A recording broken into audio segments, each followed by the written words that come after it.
The listening partner is absolutely essential in this particular model or paradigm to climb the mountain, because we're climbing the mountain together. You don't climb the Himalayan peaks individually. You always climb with a climbing partner, and you're tied to them. So you're working together. And that's what this dyad is. We're working together, we're tied together. And that rope that ties us together is that willingness to be received and the willingness to receive.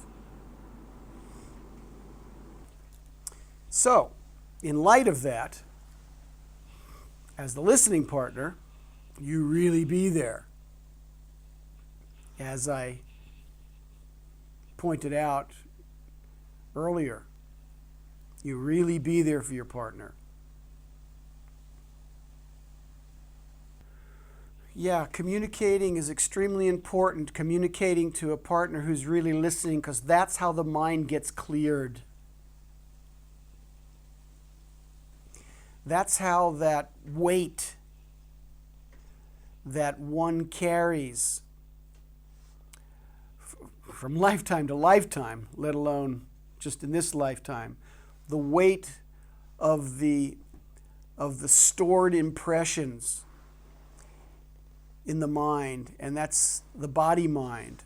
So these stored, incomplete impressions make up the mind. And they're stored not just somewhere up here, wherever you think the mind is, but this whole body mind. And communicating what's rising in consciousness, if it's not the absolute truth, to the degree that the listening partner receives that communication and understands you, and you feel understood, is to the degree that it will dissolve out of consciousness, which means you're not holding on to it. You've let it go. You're not trying to climb up this mountain with a 550-pound pack that you're dragging along to get to the top of the mountain. That creates inertia and heaviness, sluggishness, and a weightiness.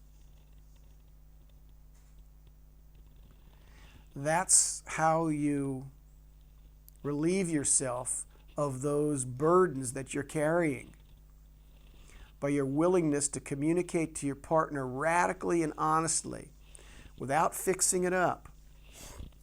Just what you're conscious of about yourself that rises.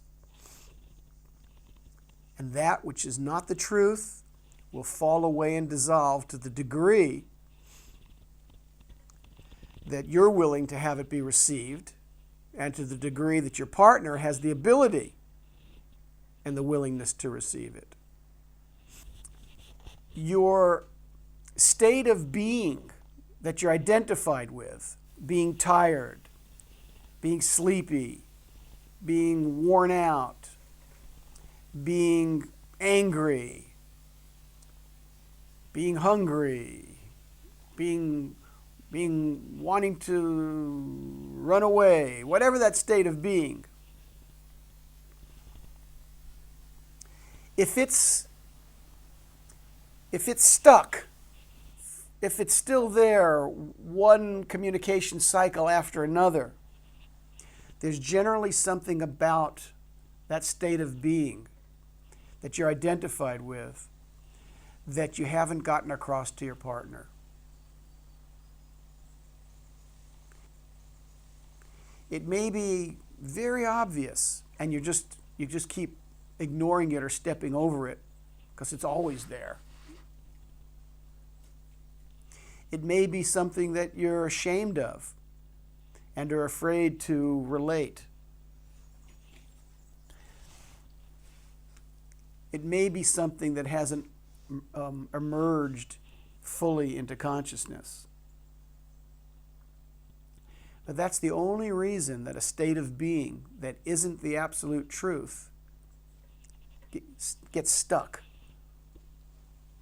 Or in other words, you are fixed to that state of being and identified with it, that that's you.